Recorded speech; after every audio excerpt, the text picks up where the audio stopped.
En Côte d'Ivoire, la mortalité maternelle est une préoccupation majeure.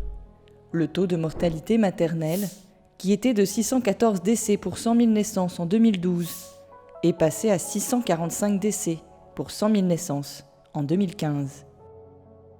Selon la dernière enquête PMA, Program Monitoring Assisted, réalisée courant 2018, 18% de la mortalité maternelle est liée aux avortements. Un phénomène en forte corrélation avec les grossesses à risque principalement observées chez les adolescentes et les jeunes. Pour apporter son appui au gouvernement ivoirien et à ses partenaires, l'organisation internationale Engender Health, soutenue par la fondation Hewlett, a organisé des ateliers de clarification à l'intention des leaders de la société civile. Ces ateliers avaient pour objectif d'améliorer la perception des participants sur les droits en santé sexuelle et reproductive. Vous savez, nous les religieux, on vit un peu en vase clos. Ça nous a ouvert les yeux, ça nous a permis de comprendre que les choses ont beaucoup évolué, surtout du côté de nos enfants. Et cet atelier a permis d'améliorer nos connaissances sur les questions liées de façon globale à la santé de la reproduction, on va dire. Cette activité nous a apporté beaucoup d'informations. Ça nous a aidé à comprendre mieux la sexualité qui prend en compte généralement les problèmes psychologiques, mentaux, physiques de la jeune fille.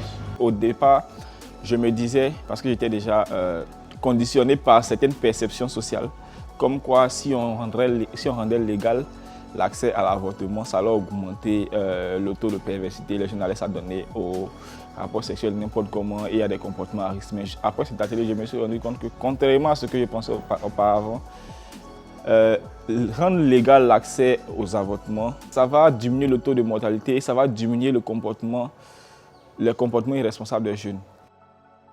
Une fois leur perception changée, les leaders communautaires se sont engagés à mener des actions au profit des populations.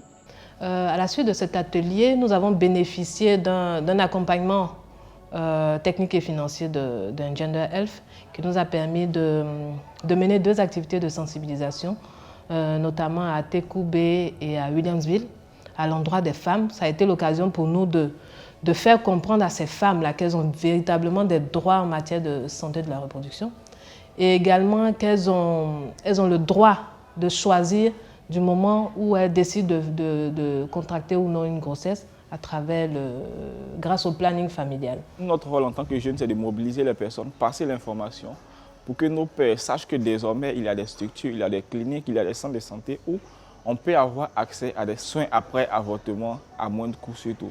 Nous, les religieux, on a un devoir d'interpellation et de sensibilisation. Nous sommes résolus. Nous allons continuer à informer nos communautés